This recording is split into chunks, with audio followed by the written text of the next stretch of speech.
4 conseils pour se démarquer au grand oral. Choisis une accroche vivante. Oublie l'intro classique du genre « Bonjour, aujourd'hui je vais vous parler de… » C'est vu et revu. Utilise Totis IA pour trouver ton sujet, trouver ton plan, te préparer aux questions du jury, trouver ta bibliographie. C'est gratuit, clique sur le lien en bio. Commence direct par une anecdote, une image mentale choc ou alors une question. Par exemple, si tu as l'aspect SVT, tu peux commencer avec cette phrase. Un virus invisible a changé le monde entier et pourtant, certains doutent encore du rôle de la science. Ou alors, si tu as l'aspect HLP, entre dire la vérité et ne pas mentir, il y a une différence et c'est là que tout se joue.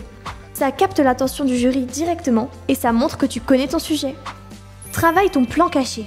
Beaucoup récitent un plan A plus B plus C, mais toi, crée un plan invisible.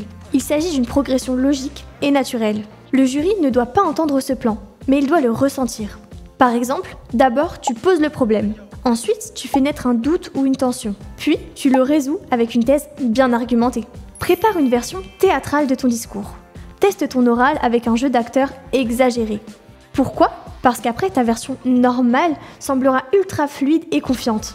C'est une technique utilisée par les orateurs pros. On va plus loin pour que le niveau juste bien paraisse naturel et maîtrisé. Prends une bouteille d'eau, mais comme un outil stratégique. Ce n'est pas juste pour t'hydrater, c'est un joker. Quand tu bois, tu gagnes du temps pour réfléchir, sans que ça paraisse gênant. Une micro-pause qui casse le stress et qui relance ton rythme. Un geste naturel qui montre que tu gères tranquille. Bon courage!